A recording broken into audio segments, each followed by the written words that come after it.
I'm obsessed with this name, Sonker. Isn't it great? It's fun to say, Sonker.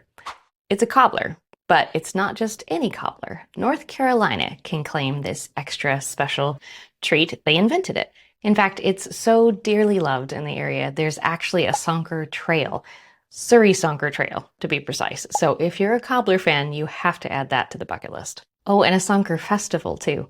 It's the regional favorite you've probably never heard of, but I cannot wait to introduce you to this delectable dessert. I love foods that have different versions for different regions, and cobbler is especially interesting for all the variations it has according to the region that it's from. Sonker is a particularly regional dish, so much so that most people outside of North Carolina have never even heard of it, which I think is a crime because it is delicious. There are a few things that make this cobbler particularly unique. The first is that you bake the fruit before even adding the topping.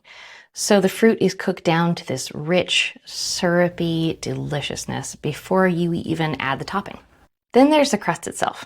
Rather than a crunchy topping or even a biscuity topping, this topping is much more like a pancake. Poured over the hot, bubbling fruit, it begins to cook even before you put it back in the oven.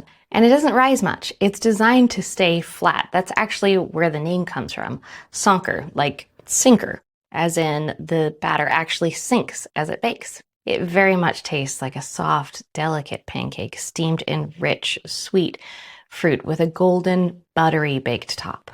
I had never tried a Sonker before, so I was very excited to try it, and boy was I blown away. Like any cobbler, you can use almost any fruit, so I used blueberries to make mine, and it tasted like the best blueberry pancake I've ever had. Baking the fruit first means that it is extra rich, almost like a jam, the perfect pairing for the tender, lightly sweet crust. It really is perfect. So let me show you how to make one using a recipe I found inside the vintage community cookbook More Saratoga Secrets from Peggy Hart.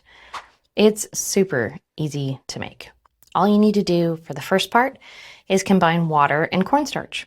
Whisk those together to make sure you work out any lumps and then add it to your fresh fruit. I'm using blueberries because that's what's in season in my area at the moment, but almost any fruit will work, so use whatever you can get a hold of at the moment. Add some sugar as well. How much sugar depends on the fruit.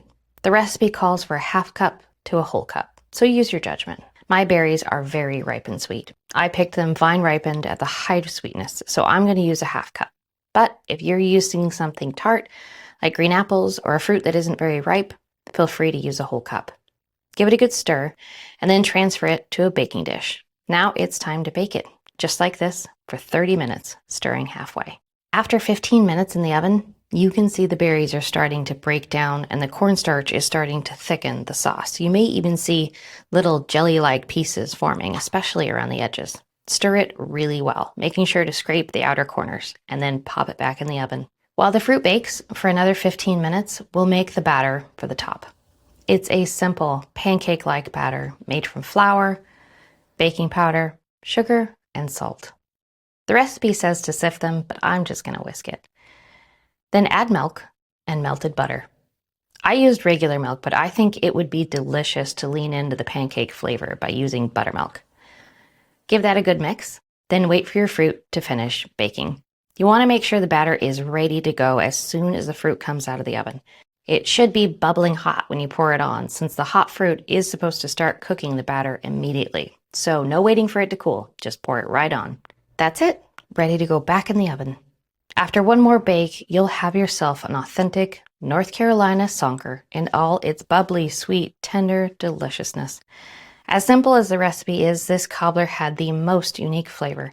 I did not expect the fluffy, soft crust to be so delicate and satisfying. The fruit really steamed it like a dumpling, while the top baked to golden, buttery perfection. I know it's terrible, but am I the only one who likes to sneak a scoop of cobbler for breakfast the next day? If you do too, then you're in for a treat because I can't imagine there is a better cobbler for breakfast out there. I have shared this recipe in the description below, but I know it can be a little bit difficult sometimes to copy from here. So if you would like me to DM you the recipe, just give me a follow and comment recipe below and I'll send it to you. I am so grateful that Peggy Hart was kind enough to share this recipe in her community's cookbook.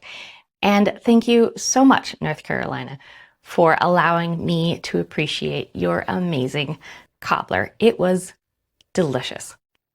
I do hope it inspires you to save more of these vintage spiral bound cookbooks and cook more old recipes.